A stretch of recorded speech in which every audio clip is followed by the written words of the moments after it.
Welcome back, Meatheads, for another season of Cookin' Meat. We are so excited to bring you a brand new 9-episode season with 8 of our favorite meats and 1 mystery meat coming down the pipeline. We've had a great holiday season. Santa's back in the North Pole. Benjamin Franklin is ripping through time and space on his never-ending quest for French whores. How are you?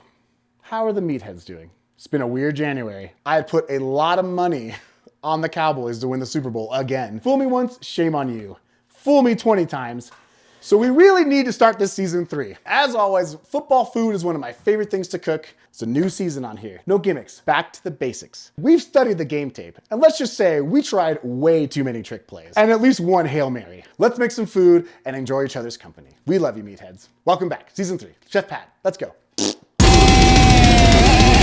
All right, Meatheads, we are doing something simple, easy. We're making crab cakes, classic Maryland style crab cakes. I'm one of those guys that always kind of associates this kind of seafood with cold weather. I don't know what it is, but like a hot crab cake on a cold, snowy day for winter is just like a little winter warm. This is great for snacks, this is great for parties. And the crab cake itself is super simple. It's like 3 ingredients. And what we're gonna do is keep the crab cake simple the way I learned it, and we're gonna kind of dress it up a little bit with a little bit of sauce to go. So we're gonna do Maryland style crab cakes with like a bacon cream sauce. Really kind of dress it up a little bit. We're gonna make this quick, we're gonna make this easy. Maryland crab cakes. Because you know what Maryland's known for?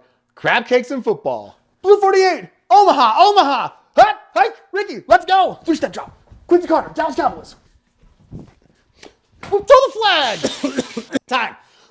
So we're doing this recipe today for 2 reasons. One, because I always associate this kind of seafood with cold weather. I don't know what it is about like chipinos and like seafood stews, hot crab cakes, like clam chowder, those kinds of things. It just feels like cold weather food to me. You know, like even like a seafood boil, like a hot, maybe like a Vietnamese style seafood boil. Just goes so well in the winter. I love sushi in the winter on a cold snowy day. Sushi, hot sake, it's just, I don't know what it is. Grilled fish, like grilled shrimp, that's kind of summertime, but this is just wintertime food for me. I'm also doing this because we threw a crab cake and buffalo wing party, and I confidently told everybody how good my crab cakes were because of how I learned them. And then I confidently over-seasoned them and ruined them. So this is also a little bit of redemption for me because I had to watch the rest of the game in the basement with my kitten to hide my shame.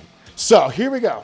This is, when I learned how to do this, not even a chef, young cook, just with big dreams to make it in this world as a chef. I would go to these different locations where they do these like different kinds of foods and work for free in a restaurant and basically ask to be taught stuff. So I was like, hey, I'll do whatever. I'll clean your toilets, I'll clean the floors, I'll clean the walk-ins. Just teach me a few things and I'll, free labor, free knowledge. It's like almost like a mini apprenticeship. So I went to a bunch of places, and one of the places that I went to was Maryland. I went to the oldest crab house in Bethesda, Maryland, the Bethesda Crab House. And I worked there for a couple days, learning how to like boil shrimp, do all kinds of cold weather seafood, but crab cakes was the big one. He said this is one of the original crab cake recipes. So what I learned is that it's basically 3 ingredients: mayonnaise, blue lump crab, and breadcrumbs. The thinner the breadcrumbs, the better. And then also, it has to be a specific type of mayonnaise. What the hell, man? Sponsor us already. So what we're gonna do is we got a pound of lump crab, a big fat spoonful of the greatest mayonnaise seafood has ever seen. A huge spoonful. In typical kitchen form, there's no measurement for this for the guy who taught me. He literally would take a big kitchen spoon. Like if you ever worked in a professional kitchen, one of those big metal spoons,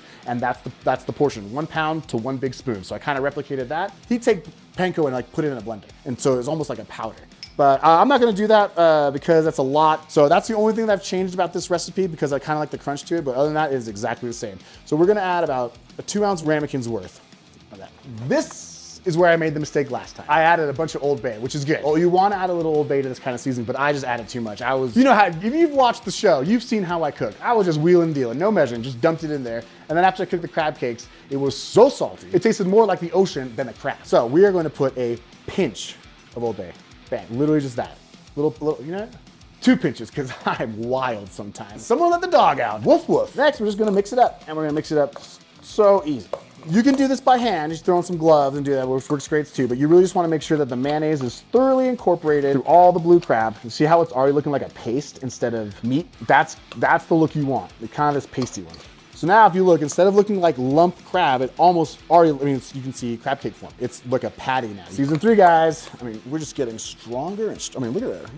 Call me Popeye. Mrs. Meat has had some great nights this year, alone while I'm on the couch. So that's that paste. Now, this is the next trick. Get a little mayonnaise on the side. You don't want to touch it with your crabby fingies. Plastic bag ready. Nice little handful like this. And then you just form it into an actual crab patty, or a crab cake like this. And see that mayonnaise, breadcrumb, and crab ratio, you can almost put it like a patty itself. The structurally is pretty sound. The trick is now you take a little bit of mayonnaise and you just coat the outside on it. This is what helps it kind of get this goldeny, crispy look on it. So you just kind of coat the mayonnaise, or coat the crab cake with mayonnaise on the outside, and put it in there. About a palm-sized ball of Krabby Patty. You just smash it. You want to work it a little bit, work the clit a little bit. You got to get up in there. Don't be afraid to get your hands dirty with this one. Trust me, it'll all work out in the end. Get a little lube. And then this should, I think it yields about a dozen. You should get, well, honestly, make them whatever size you want. And then we'll let them sit in the fridge for a little bit and we'll make some sauce. So this is it. I've been telling you, like, this is the easiest way to make crab cakes. It's just a few ingredients. Anyone can do this. I mean, anyone can do this. You can adjust the mayonnaise or the seasoning or the breadcrumbs to your liking. Like, it doesn't have to be this way. This is how I learned it. When I was a working restaurant chef, and I would tell some of my younger cooks and my sous chefs a little bit about theories of cooking and making menus and stuff like that. The main thing, you know, if you want to do a crab cake, if you're a fancy restaurant, you want to do a crab cake, the crab cake should remain simple and original. After you bake the crab cake, everything you can dress it up with, I think that's where you kind of get to be a little creative or whatever. So sometimes it's better just to keep something simple and classic, dress it up like alongside of it instead of dressing up the actual thing. So that's exactly what we're gonna do. You can use these to make like burgers, crab cake burgers or sandwiches. You can put it on top of a salad, you know, a little bit of arugula or something like that. I mean, yeah, the world's your oyster. The world's your crab. Crack it open. And that's it. And I also don't crust the outside with any kind of bread, like breadcrumbs. Some people do that. Some people make it like this and then like really dust it with the breadcrumb to kind of get it crunchy. That's not the way I learned how to do it, and I've had it that way. And I think this way just kind of, you get more of a true crab cake texture and flavor. Yeah, and again, no veggies in here, no peppers, no celery, no onions, nothing like that. Crab, mayonnaise, breadcrumb, a dash of Old Bay. And Old Bay, we're still waiting for that sponsorship too. Somebody sponsor us. We don't want a new Bay, we want the Old Bay, please. So we're gonna put this in the fridge, just like this, and let it sit. Half hour is good. I think it lasts about a day or two. So if you're making it, you can prep these for like a day before a party or something like that. And you wanna give it at least half an hour because otherwise that mayonnaise will burn a little bit. So many goddamn Lunchables in here. Now, we are gonna make a super easy, basic sauce for the crab cakes. We're just gonna do a bacon cream sauce, easy as pie. So we're gonna take some bacon and we're gonna slice it up real good. We wanna just kind of give these just a smaller dice. Nice to give a little texture to it. All right, break these guys up. Crab has been an important part of the culture of Maryland ever since the dinosaurs. There's evidence of prehistoric Native Americans ate blue crabs on the beach. They'd catch them and eat them. There's a couple different blue crabs in the Americas. We got Maryland blue crabs, we got Louisiana blue crabs, I think we got Venezuelan blue crabs. And the times I've been to Maryland, not Baltimore, it's always kind of been in a colder time of year, along the coast in Annapolis, Chesapeake Bay, those kinds of areas eating seafood, crab cakes, stews, chowders. I just love that culture of seafood. All we're waiting for this to do is just to kind of crisp up a little bit. Once you kind of get some color and crispiness, that's basically when we'll add our cream and reduce the heat and then just kind of let it thicken up on its own. Like I said, and you can make this your own, whatever you like. If you like onions, throw some onions in it, throw some garlic, throw some. This is where you get to dress up and play with the crab cake, I feel like. If it's classic and it hasn't been changed in like 50 years, don't mess with that part, mess with the other parts. So I think there's a balance. I think there's a good balance of being creative with food and respecting the classics. Bacon's starting to crisp up, the fat's really rendering out, and that looks pretty good. We're gonna spread this out a little bit, turn the heat down, and we're gonna slowly incorporate some cream in there. Actually, we're gonna kill the heat.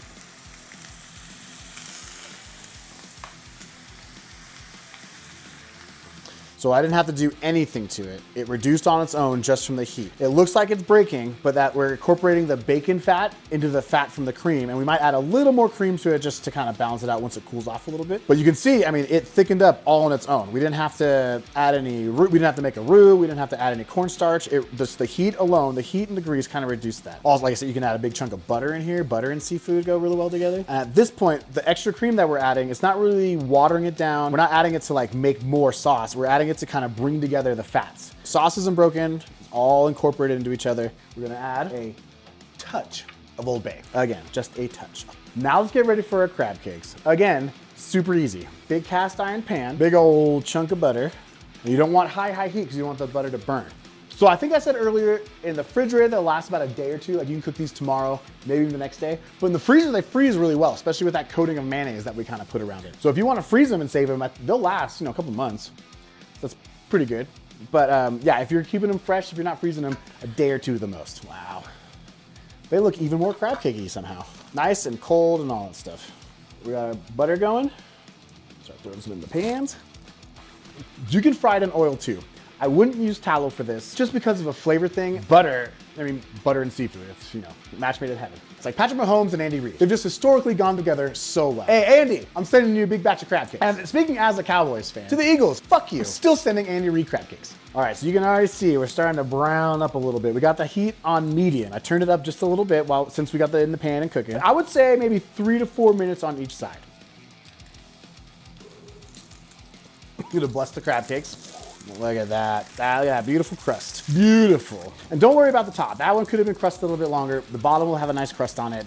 Don't worry. We're gonna put sauce on top. Just trust me, all right? It's gonna look fine. Oh, that's probably the best one right there, though. That's probably the winner right there. And I would not baste these with the butter that's in there. I would just let it ride. Just because you don't want to get the crab cakes too soggy. You really want that nice little crust on the outside, get that butter flavor into the crab. And this is what the mayonnaise is for. That color right there, that's all the mayonnaise. It's been said that crabbing ain't easy, but these crab cakes are, so. Kill the heat on this guy. Let it sit for a second. We're gonna get our garnish ready. Something like this. We have a lot of brown, a lot of white. We're gonna use a brown plate, and we're gonna use something green to kind of top it off. Give it a little color, and give it a little onion flavors.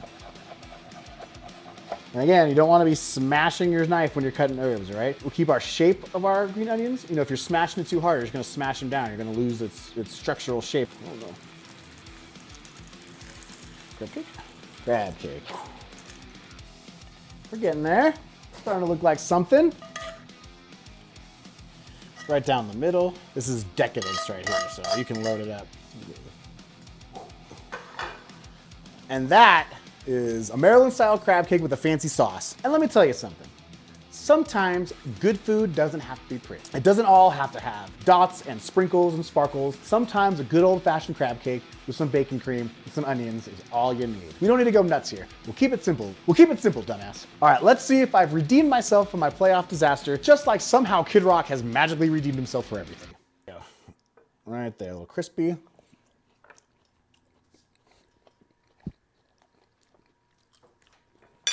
That was fucking perfect. Okay, I nailed it. Everyone who was at the playoff party, this is how it's supposed to taste. Sorry that you didn't get to taste it, but this is how it was supposed to be. This is perfect. The crab cake is hot, crispy on the outside. Pan searing it in the butter just adds that, you know, richness and butterness to it. The bacon cream adds a ton of flavor to it. The touch of Old Bay. Old Bay's got a little bit of celery salt, so that like touch of celery always works so good in seafood. Oh my God, dude. This needs like a skunky beer. A Heineken, Rolling Rock, St. Pauli Girl, something like that. Something real skunky. Ice cold beer, hot crab cake, walking the wire, sitting on the wharf in Maryland, sitting on the dock of the bay. Watching the tide roll away. And now it's time for us to roll away. Thanks for stopping by for another fantastic episode of Cookin' Meat. We got a lot lined up for you. Look out for some merch. Look out for another guest chef. And look out behind you. Visit our brand new website, www.cookinmeat.net. We'll see you next time, meatheads. Chef Pat, out.